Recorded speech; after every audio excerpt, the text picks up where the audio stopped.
It is chaotic, it's intense. We tend to have incidents. It's action-packed, man. You never know what to expect, so I just love it. Here at the Dome, let's go, baby! Christmas comes early here at Gateway in St. Louis. The flyer in 1 and 2, only leads the lane. They're 3 wide for the lead.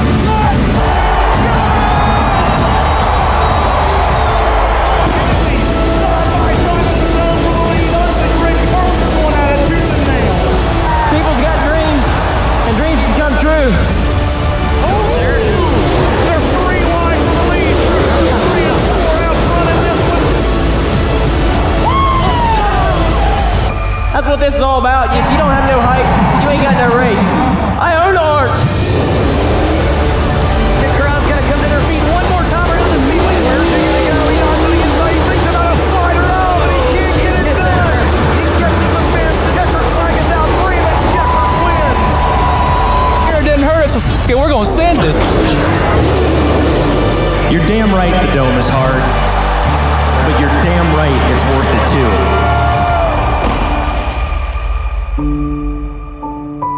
Thank you and good night. And Merry Christmas.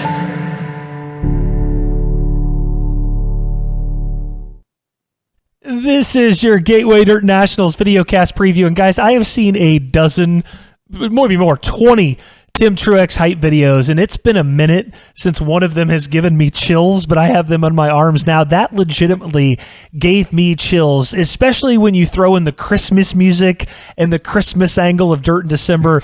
It just perfectly encapsulated everything this event is. The entire dirt late model world turns its attention to one event that basically goes by one name, the Dome. The Dome. And that's how you know you've made it, when you've got the one name treatment. I am Michael Rigsby inside our FloRacing studios here in Bloomington, Illinois. And two of our great writers, Kevin Kovac and Kyle McFadden, join me to preview this year's Gateway Dirt Nationals. Before we do that, a reminder, if you want to watch Gateway, there's only one place on the planet to do that. Kane, throw that up there. Live on FloRacing December 5th, 6th, and 7th, the incomparable Gateway Dirt Nationals, every single lap live on FloRacing right here on our network. Guys, I want to start here, and it's a simple question. Kevin, I'm going to go with you first, and then Kyle. Kovac, why is the Dome so big? How and why has this thing gotten so big? Well, it's just the most unique race in the whole dirt late model season, and it's the only race over that weekend. It's like all eyes are on it, and it just has all these factors that you don't get with a weekly with any other race all season long. Of course, I mean, the uniqueness of being indoors, this track that's just built just for this race, all this dirt laid down on the dome floor, and then you have the facilities of the Dome. It just feels big because you're here. You know, hey, this is where an NFL team has played. This is where big concerts have been. You feel that when you get in there. It's not going to your local dirt track. And it's in the city. There's no other dirt track where you walk across the street from the racetrack and you're at your hotel. You're at the lobby bar. You walk another block and you're downtown going to restaurants. So it has this whole feel that you don't have anywhere else. And of course, a lot of stuff's going to happen on the racetrack. There's no you can't just tenderfooted around when you're out there as a driver. You have to be on the offensive, it seems like, all the time to be able to survive. And that just captures the crowd too.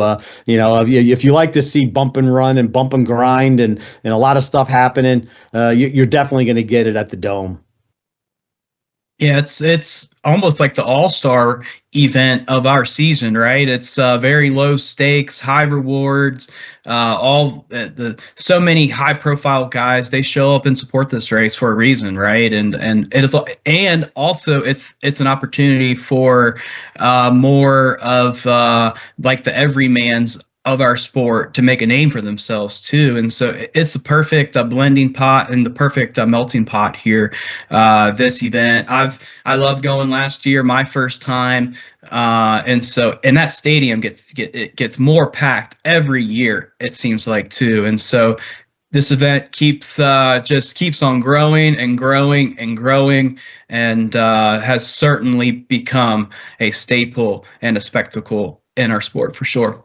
Guys, I'm not going to pretend that this is like a classically perfect racetrack, right? Or, racing on a track that size, whether it's Macon, as we saw at Castrol this year, or anything else, doesn't prevent some pitfalls. But honestly, I really think overall the racing itself has gotten better and better since they started this and when Scott Bloomquist got that first victory. And last year, I think it might have been the best it's ever been. They moved that wall, that backstretch wall out a little bit, changed the exit entrance there off turn 2. It's gotten to the point where, is it classically perfect? No, Kyle, but it's very damn entertaining and maybe the best it's ever been from a strict racing standpoint.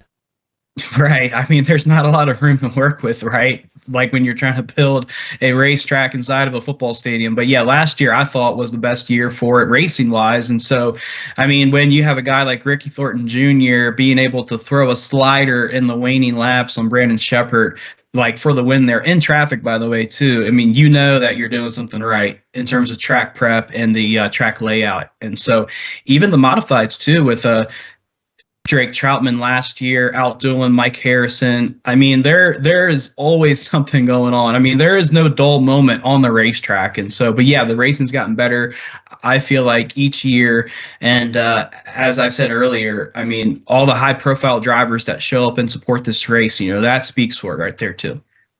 I like what they did with the change in that backstretch, that gate, to coming on and off the racetrack, getting it off that second turn where it seems like a lot of guys would always kind of that's where they would slide out, and their moves would sort of be, messed up because of that wall there where guys would go and come onto the racetrack. So I think that really just opened up that you just need a little bit. I mean, just a few more feet here and there make a big difference on any racetrack. And I think that helped to open up a little bit of the racing. And I know Scott Bloomquist, he told me that one time he'd love to have seen him just like go right up into the first level of the turn over there and build the dirt track, build it like a big, really super fast, I'm like, I don't think you could do that, Scott. That wasn't going to happen. That'd take a little bit too much dirt to get it that big, but they'd make a great racetrack, an entertaining racetrack with what they get. You got to go there with that mindset, knowing like, man, this isn't just wide open area space. You don't have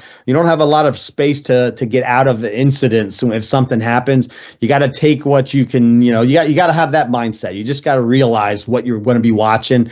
And if you take it that way, you calmly look at this. There's going to be a lot of spin outs. There's going to be a lot of crashes and that you don't see on a weekly regular racetrack, outdoor racetrack. But there's still an entertainment value to this, especially when you get to that feature, when you've weeded, more of like all the drivers that might be less experienced out to those more experienced, regular, faster guys. They usually put a really good show on in that feature. There's definitely a lot of people that have never been to this event before, so I wanted to quickly go over the format and what it looks like. Thursday, Friday, Saturday, can't throw that up there.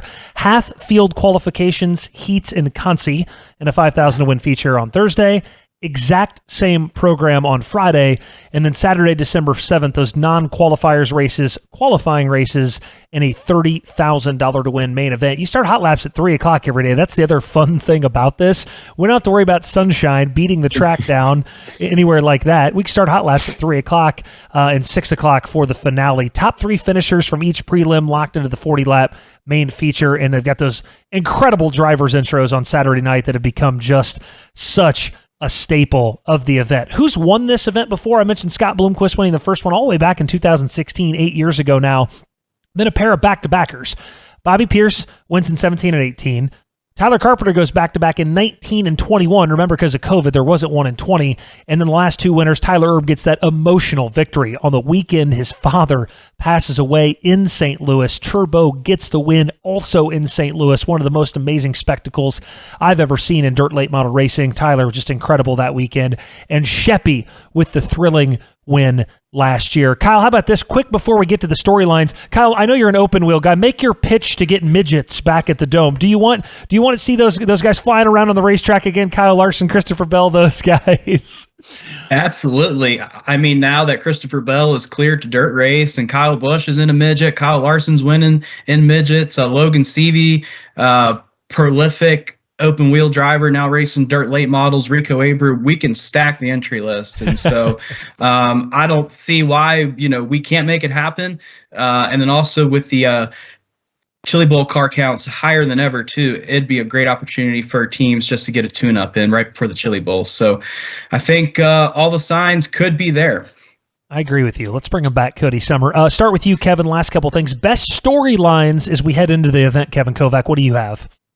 How about this? Brandon Sheppard, the defending champion of the Gateway Dirt Nationals. He comes back. He makes his return to the Rocket chassis fold at the Gateway Dirt Nationals. It'll be in a B5. It won't be in the Rocket 1 yet. That won't come until Speed Weeks in January. But he starts out with the Rocket car again, and then I'll be back into the chassis that he had so much success in over the years. So definitely look for that. Not only is he defending the championship, the win he had last year, he's doing it with a Rocket car. I also want to keep an eye on this Saturday drivers meeting. I think Cody Summer told me, make sure everyone comes to the drivers meeting. I believe it's on Saturday that he's talking, make some announcements for next year that could make the indoor race even more exciting. So I think I could throw that out there a little bit, that Cody Summer is making some plans for the future already with the Gateway Dirt Nationals, and keep it growing and bigger and bigger.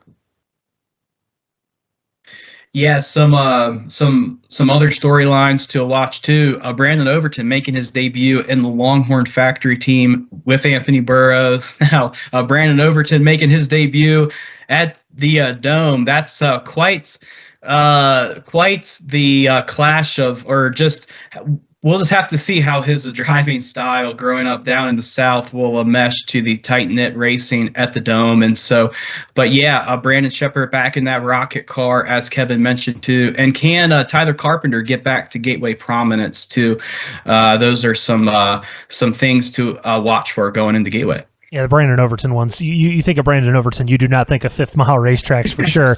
Kyle, I want to start with you. There's going to be a lot of people, like I mentioned, who've never been before. They're coming to Gateway. Give them some must-dos, some need-to-dos for the event, because like Kevin said, this thing's on, Florence, Portsmouth, those places are all kind of similar-ish, and this is really unique. Give us some must-dos, and then Kevin, you go after that. Yeah, I would say first and foremost, get to the stadium early. Pits open at 11 a.m. and cars are on track at 3 p.m. So if you're not on top of the schedule, you can fall behind quickly, and the lines get pretty long too. So make sure you're there early.